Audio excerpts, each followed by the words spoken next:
In the charged atmosphere of the American colonies, in the spring of 1775, when fear, uncertainty, and a restless desire for direction filled the air like an approaching storm, there emerged a single moment that would echo across generations and shape the courage of an entire people.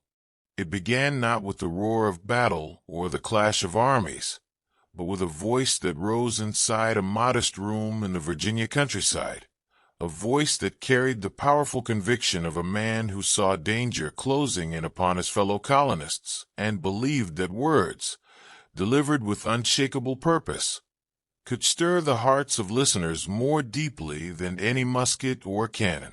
That man was Patrick Henry, and his oration at the Second Virginia Convention in March of that year became one of the defining cries for freedom in the early struggle for American independence.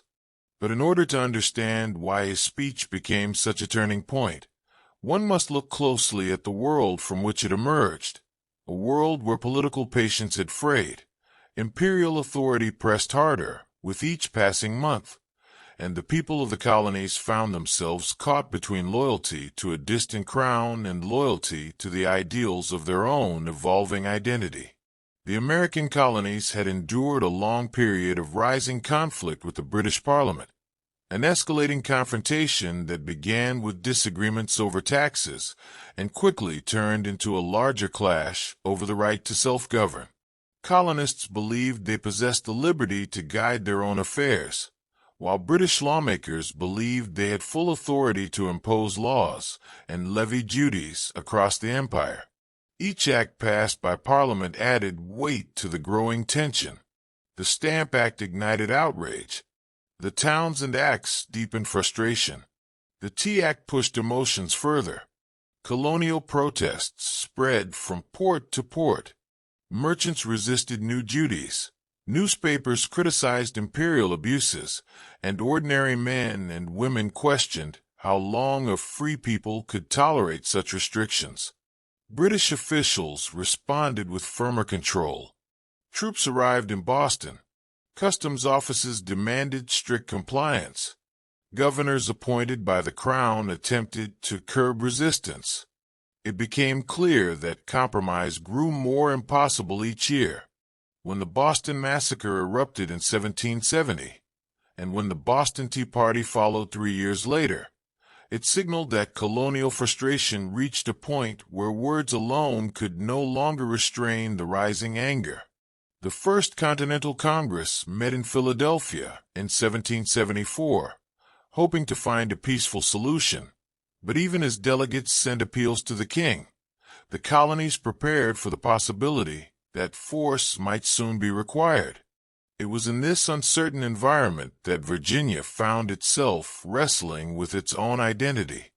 As the largest and most influential of the colonies, Virginia carried significant weight in the direction of the American movement. Many of its leaders still hoped for reconciliation. They valued their connection to British law, British custom, and British culture. But others believed that the time for negotiation had passed. They argued that every attempt to reason with the Crown had been rejected. They believed that British troops would soon move against the colonies with the full strength of imperial power, and that the only path to safety lay in preparing to defend their rights. Among those voices urging firm action, none stood with greater clarity and force than Patrick Henry. Henry had built a reputation throughout Virginia as an extraordinary speaker. His earlier arguments against the Stamp Act had earned him admiration from ordinary citizens and suspicion from imperial loyalists. He possessed a natural ability to express ideas with a rhythm and intensity that captured attention instantly. When he spoke, listeners felt the weight of his sincerity. His manner was not theatrical for the sake of spectacle, but infused with a genuine belief that he spoke truths that every free person needed to hear. By 1775, Henry understood that Virginia stood at a crossroads. British troops occupied Boston. Parliament had declared the colonies in open rebellion. Ships moved across the Atlantic carrying soldiers and supplies intended to enforce British will. The possibility of peaceful settlement declined each week. Henry believed that Virginia must arm its militia, prepare for conflict, and stand beside the northern colonies in unified resistance. But not everyone in the Virginia Convention shared this view. Many delegates hoped that diplomacy could still prevent war. They feared that preparing for armed resistance would provoke British retaliation. They argued that Virginia should wait for further developments from Britain before taking irreversible steps. The convention gathered at St. John's Church in Richmond because the regular meeting hall in Williamsburg was considered unsafe, given the possibility of British interference. The church, with its wooden beams, its narrow windows, and its simple benches, became the site of one of the most consequential debates in American history. Inside that room sat some of the most influential men in Virginia, including George Washington, Thomas Jefferson, and Richard Henry Lee. Each man carried his own hopes, doubts, fears, and calculations about the future. The very air seemed heavy with anticipation. Delegates knew that whatever decisions emerged from this assembly would shape not only their own fates, but the fate of millions who called the colonies home. The question before them was simple in form, but monumental in consequence. Should Virginia prepare its militia for armed defense, or should it place faith in new petitions and await a response from the Crown? It was in this environment of competing hopes and looming dangers that Patrick Henry prepared to speak. Henry listened as delegate after delegate voiced concern about hasty action. Some argued that the colonies had not exhausted all diplomatic means. Others feared that open military preparation would split Virginia into angry factions. Still others urged patience until news arrived from London. Each argument carried a tone of caution, appealing to the desire to avoid unnecessary bloodshed. But Henry believed that caution had already led the colonies into deeper peril, and that delay would invite disaster. He studied the faces of the men around him, seeing hesitation where he felt urgency. He sensed uncertainty where he felt clarity. He understood that if he failed to persuade them in this moment, the colonies might enter the coming conflict unprepared and vulnerable. He knew that the strength of his words must rise to meet the magnitude of the hour. The atmosphere in the church grew tense as Henry rose from his seat. His appearance, marked by calm composure rather than flamboyant display, commanded attention without force. Delegates turned toward him, aware that he was known for speeches that stirred deep emotion and powerful thought. But none in that room could know that the words he was about to speak would become part of the very foundation of American identity. Henry began with a tone of respect, acknowledging the disagreement among the delegates and the sincere intentions of those who wished for peaceful reconciliation. He made clear that he understood their concerns. He did not mock their caution or dismiss their fears. Instead, he positioned himself as a fellow Virginian who shared their commitment to safety and prosperity, but who saw the path before them with different eyes. With deliberate pacing, he guided his listeners back through the history of their disputes with Britain. He reminded them of every petition, every humble request, every respectful appeal that had been met with silence or punishment. He emphasized that the colonies had used every peaceful method available, yet Parliament had answered these efforts with new acts, new restrictions, and new deployments of force. He argued that this pattern revealed intent, and that intent was unmistakable. As Henry continued, his voice gained strength.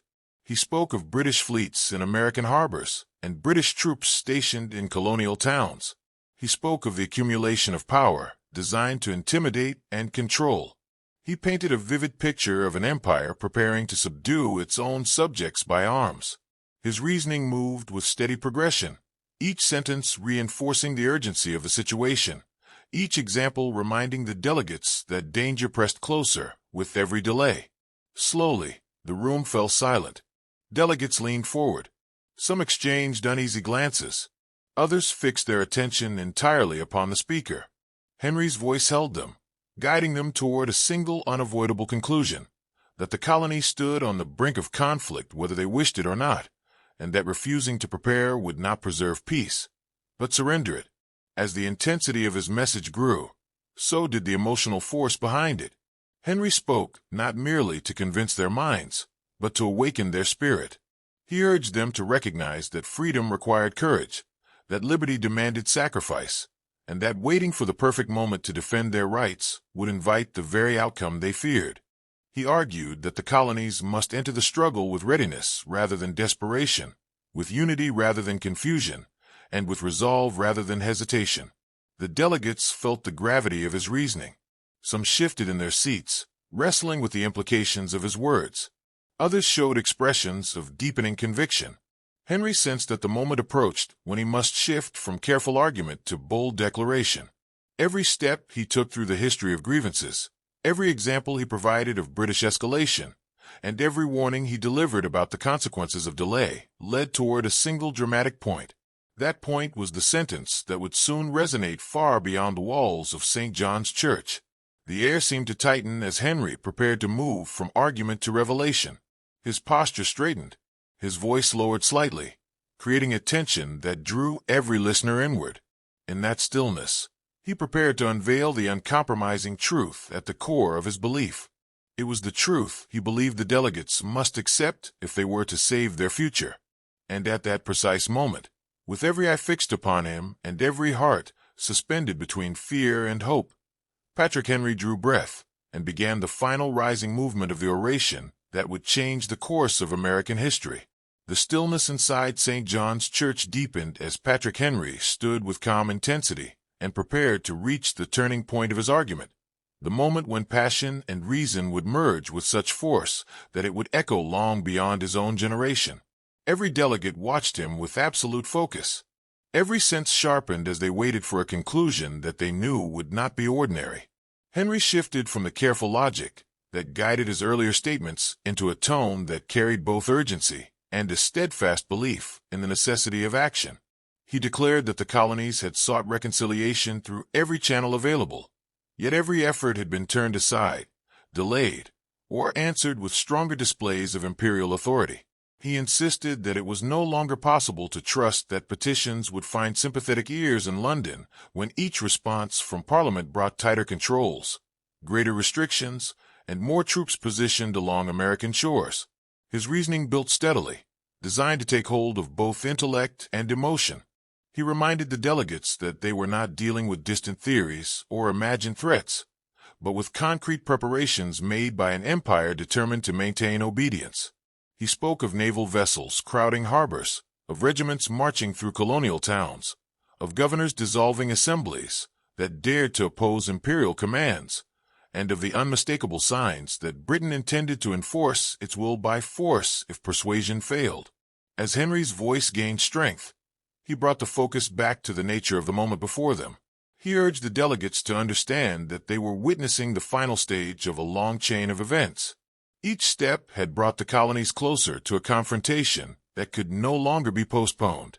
He argued that failure to prepare for conflict would leave Virginia exposed, disorganized, and unable to defend its people when the first blow fell. He warned that leaders who delayed defensive measures for the sake of hope alone risked sacrificing the very freedoms they wished to preserve. His words created a vivid picture of urgency. The delegates felt the weight of his insistence that time moved swiftly, that events beyond their control accelerated with each day, and that action taken too late would not protect their homes. As the intensity of his message grew, Henry began to speak with a deeper moral conviction. He argued that liberty was not an abstract concept, but a living condition that must be guarded with vigilance. He insisted that no people could remain free if they surrendered the responsibility of defending their rights. He drew upon examples from history, illustrating how great nations fell when fear prevented decisive action. His voice resonated with the knowledge that the colonies stood at a moment when the courage of their leaders would determine whether future generations lived in freedom or submission. The eyes of the delegates remained fixed upon him as he guided them toward the emotional peak of his address. Henry's tone shifted again, lowering to a near whisper that forced the room into complete silence.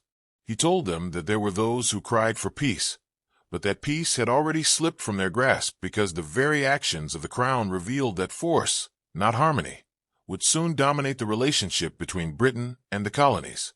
He stressed that illusions of safety would not shield them from the consequences of inaction. He asked how they could remain idle when the threat that surrounded them grew sharper with every passing moment. His voice then rose with controlled power as he warned that to cling blindly to hope without preparation was to choose chains instead of liberty. The emotional surge that filled the church reached its height. Henry raised his arm in a dramatic gesture that commanded the entire room. With unwavering resolve, he spoke the words that would shape the identity of a nation. He declared that he knew not what course others might take, but for him, the choice was absolute, for he would choose liberty or death. The force of his declaration left the delegates stunned. The words carried a clarity that left no room for uncertainty. They addressed the moment with a finality that could not be softened or ignored. In that instant, Patrick Henry captured the essential struggle of the colonies and expressed it with a moral intensity that pierced the doubts of those who still hesitated. The room remained silent for a moment that seemed to stretch out as the delegates absorbed the remarkable impact of his conclusion. Some felt a chill, others felt a surge of energy, and many felt their deepest fears confronted by an undeniable truth. It was not that Henry glorified conflict, but that he insisted that the refusal to defend their rights would surrender those rights entirely. His speech awakened a realization that the colonies no longer stood upon the edge of conflict, but already stepped upon its threshold, whether they acknowledged it or not. When the silence finally broke, it did so with a wave of reaction that moved through the assembly like a rising wind. Several delegates found themselves unexpectedly stirred, their hearts ignited by the force of Henry's message. George Washington, who had listened closely throughout, reportedly expressed strong support for the resolution to prepare the militia. Thomas Jefferson, though younger and not yet in the forefront of political leadership, would later reflect that Henry's speech represented an example of natural eloquence unequaled in the history of the colonies. The vote that followed revealed the true reach of Henry's influence. The Virginia Convention approved the resolution to place the colony in a posture of defense. It was a remarkable decision, one that signaled Virginia's commitment to join the growing movement of resistance against British authority. The vote stood as a testament to the power of Henry's speech, but it also reflected the genuine fear that events beyond their state would soon draw them into a wider conflict. After the vote, discussions filled the church. Delegates spoke in hushed voices, aware that their decision carried profound consequences. They understood that preparing for defense would be seen by the Crown as an act of open defiance. They knew that Britain would not overlook such measures. They recognized that they had taken a step from which there was no effortless retreat. Yet many felt that this course was the only one left to them, for the momentum of the conflict between the colonies and Parliament had grown too great for simple words to reverse. Outside the church, news of the decision spread rapidly through the surrounding communities. Ordinary citizens received the resolution with a mixture of pride, worry, and resolve. Some feared that war drew closer. Others believed that Virginia's action provided the courage needed to meet whatever trials lay ahead. Families gathered to discuss the meaning of the decision. Artisans, farmers, merchants, and laborers understood that if conflict came, they would not remain untouched. Yet many of them agreed that they would rather endure hardship than surrender the liberties they believed belonged to them as free people. Patrick Henry himself emerged from the convention not as a man seeking glory, but as a man who believed he had spoken necessary truths. He carried no expectation of fame. He sought only to awaken the spirit of unity and courage within his fellow Virginians. He knew that his words would inspire some and trouble others, but he believed that honesty demanded that he speak them plainly. In the weeks that followed, the colonies moved swiftly toward open conflict. British forces in Boston intensified their preparations. Colonial militias trained more frequently. Rumors circulated that British commanders planned to seize colonial weapon stores in Massachusetts. Throughout the colonies, uncertainty grew sharper while determination grew stronger. The decision of the Virginia Convention became part of the rising wave of resolve that spread across the land. The unity Henry called for began to take shape as the colonies realized that the struggle ahead would require cooperation across regions, classes, and backgrounds. Even those who desired peace understood that they must stand ready to defend themselves if peace failed. Meanwhile, Henry's words continued to circulate beyond Virginia. They appeared in print. They were repeated in taverns, meeting houses, and private homes. They inspired both admiration and debate. Some critics claimed that Henry's speech pushed the colonies too quickly toward conflict.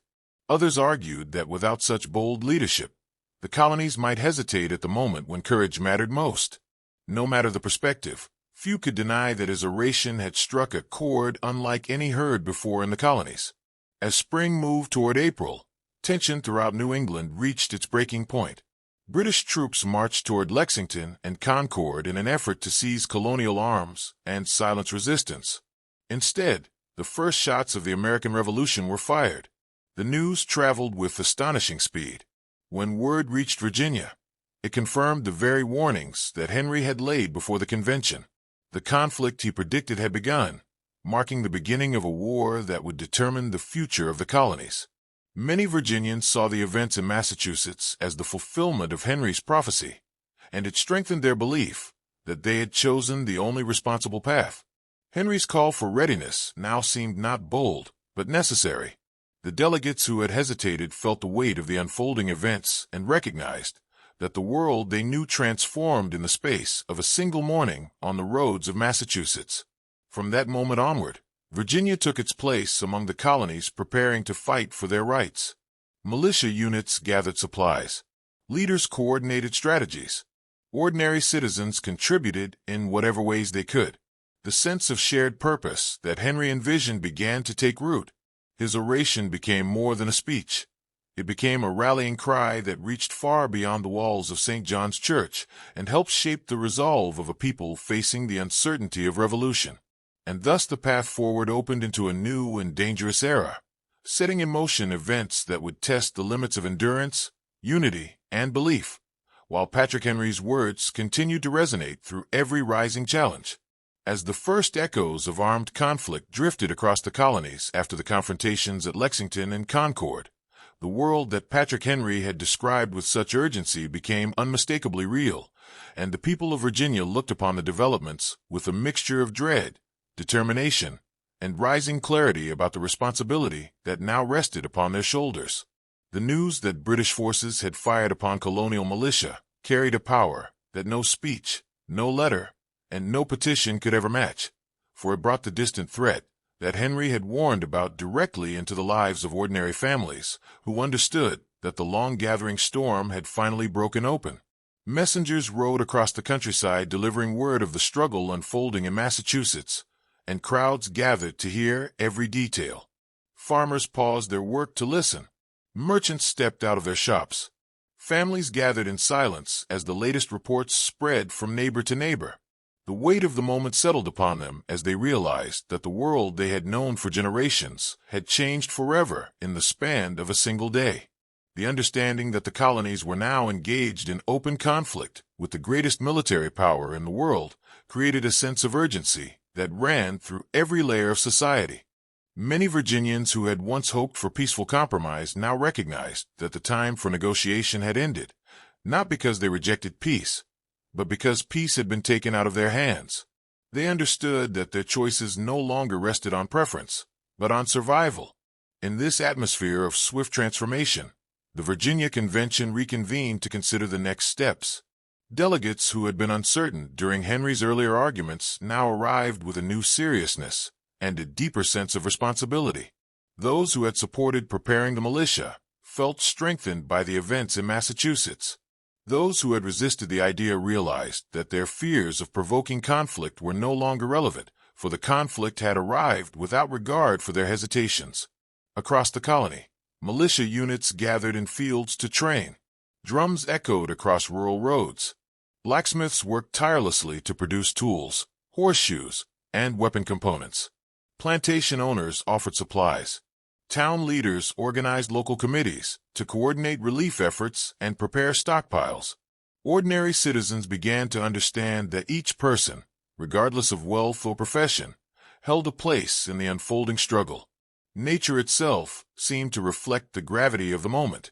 Spring fields stirred with new growth, yet the peaceful rhythm of the seasons felt overshadowed by the realization that the colonies moved toward a future marked by sacrifice, hardship, and the hope of something greater than any one generation. Through all of this, the memory of Patrick Henry's voice continued to shape the way Virginians viewed their circumstances. His words had not created the conflict, but had prepared minds to face it with clarity. His insistence that liberty demanded vigilance became a guiding principle as communities organized and leaders stepped forward to accept the burdens of wartime leadership. Meanwhile, the Continental Congress gathered again in Philadelphia, this time under the shadow of armed resistance. Delegates from across the colonies arrived with reports of rising tensions, British movements, and growing unity among the people. The debates within the Congress became more intense, for they were no longer dealing with theoretical possibilities. They were shaping the political and military framework for a conflict that had already erupted. Virginia's delegation, influenced by the resolve expressed at the Richmond Convention, played an important role during these discussions. Men like Richard Henry Lee pressed for decisive action. George Washington, recognized for his military experience and admired for his steady character, emerged as a figure whose leadership seemed necessary for the demands ahead. Many viewed him as a unifying presence who could inspire confidence among the colonies. Patrick Henry, though not present at the Continental Congress in this early stage, continued to influence the colony's direction through his voice, his ideas, and his growing reputation. His speech remained a symbol of the clarity required in a time of crisis. Even men who disagreed with him on certain political issues acknowledged the importance of his ability to awaken courage during moments of fear. The question of who would command the colonial forces soon took center stage. After careful deliberation, the Congress selected George Washington to lead the Continental Army. When the news reached Virginia, it was met with a combination of pride and solemn recognition. Virginians understood that Washington's acceptance of command represented not only personal duty, but also a pledge on behalf of an entire colony to support the cause of independence with full commitment. As the newly formed army gathered in Massachusetts, Virginia prepared to contribute both men and resources. Local leaders organized companies to join the Continental forces. Volunteers came forward from different walks of life. Some were young men who saw the struggle as an opportunity to defend the land they loved. Others were older men who understood the cost, but could not ignore the duty that called to them. Each man who stepped forward carried the spirit of Henry's conviction within him, whether he had heard the speech firsthand or learned of its impact through the words of neighbors. While military preparations advanced, political conversations grew deeper and more serious. The colonies wrestled with the question of loyalty, identity, and the future they hoped to build. Many still held affection for their heritage as subjects of the British Crown. Yet they also felt the sting of laws imposed without representation, rights denied without justification, and force used without consent. These contradictions became impossible to ignore. Leaders across the colonies began to articulate the belief that the struggle was not merely about taxes, but about the fundamental nature of government. They spoke of rights that belonged to all people, not because of birth or wealth, but because of their inherent humanity. They argued that power must come from the consent of the governed, and that any government that used force to silence lawful dissent betrayed its purpose. These ideas, long present in discussions among colonial thinkers, now gained strength as the practical realities of war gave them new urgency. Patrick Henry, through his legal work and his presence in the House of Burgesses, continued to influence the growing belief that liberty required active defense. He understood that the struggle would not be brief, and that sacrifices would become unavoidable. Yet he believed that the pursuit of freedom justified the hardships ahead, for the rights at stake shaped the dignity of every individual. As months passed, the conflict intensified. Skirmishes spread beyond New England. Colonial forces secured victories at unexpected moments while suffering setbacks in others. Supplies often ran short. Families endured uncertainty about the safety of loved ones serving far from home. Yet with each passing challenge, the determination of the colonies deepened rather than weakened. The unity that Henry called for at the Virginia Convention began to manifest in ways that exceeded the expectations of earlier years.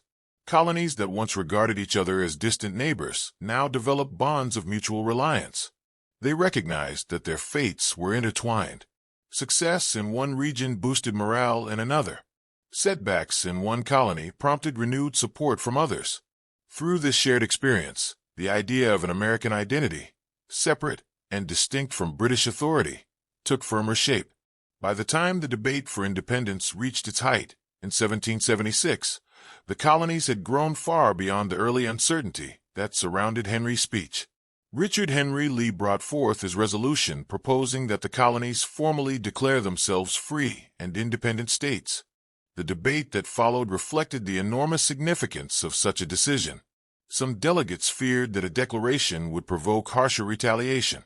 Others argued that independence merely acknowledged the reality already present.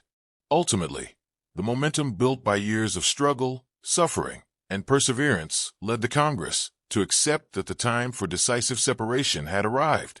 When the Declaration of Independence was adopted on July 4th, the colonies stepped irreversibly into a new chapter of their history. The words of the Declaration expressed ideas long nurtured in the hearts of those who believed in liberty, responsibility, and the value of human equality. These ideas had been given powerful expression in Patrick Henry's speech, and his influence could be felt in the determination that guided the Congress toward its historic choice. The war that followed would test the endurance of the new nation. Years of conflict brought hardship, loss, and uncertainty. Families were displaced. Soldiers faced hunger, cold, and exhaustion. Cities endured bombardment. Farmlands became battlefields. Yet the desire for freedom remained stronger than the suffering endured along the way. Patrick Henry continued to serve Virginia in various political roles during these years. He remained a strong advocate for measures that protected individual rights and ensured that the new government remained accountable to the people. His influence extended into debates about the structure of the new republic, where he argued that power must be balanced carefully to prevent any government from growing too strong. When the war finally came to its end with the British surrender at Yorktown in 1781, the colonies emerged victorious, not because of wealth or overwhelming force, but because of perseverance, unity, and a shared belief in the cause of liberty. Ordinary men and women had contributed in countless ways. Leaders had risen to guide the nation through its darkest trials, and voices like Patrick Henry's had given shape to the emotional and intellectual foundation upon which the new nation was built. As peace settled over the land, the significance of Henry's speech became clearer than ever. Those who reflected upon the early days of the struggle understood that his words served not only as a call to arms, but as a reminder that freedom demanded courage, honesty, and sacrifice. His speech encapsulated the heart of a movement that refused to accept injustice and refused to surrender dignity. In later years, when Henry spoke of the new nation's direction, he reminded citizens that liberty required constant vigilance. He warned that the fight for freedom did not end with the signing of treaties or the establishment of new institutions. Instead, it continued in every generation through the choices people made, the values they upheld, and the responsibility they accepted as guardians of their own rights. His message carried a timeless truth. Freedom was not secured through a single act, a single battle, or a single speech. It was secured through the continuous effort of citizens who understood that their rights must be nurtured, defended, and passed forward with integrity. And so the legacy of Henry's oration lived on. It stood as a testament to the power of spoken conviction. It demonstrated how a single voice, guided by principle and delivered with unwavering sincerity, could alter the course of history. It reminded future generations that the courage to speak truth at the right moment could inspire movements, awaken nations, and shape the destiny of millions. The moral of this story lies within the very heart of the struggle that defined early America. It teaches that liberty is not guaranteed by hope alone, but by the willingness to face danger with resolve. It teaches that hesitation in the face of rising injustice risks surrendering the very freedoms people hold dear. It teaches that every individual carries a responsibility to defend their rights through clarity, unity, and moral strength. And above all, it teaches that courage, when guided by principle, has the power to transform the fate of an entire people and leave an enduring mark on the world.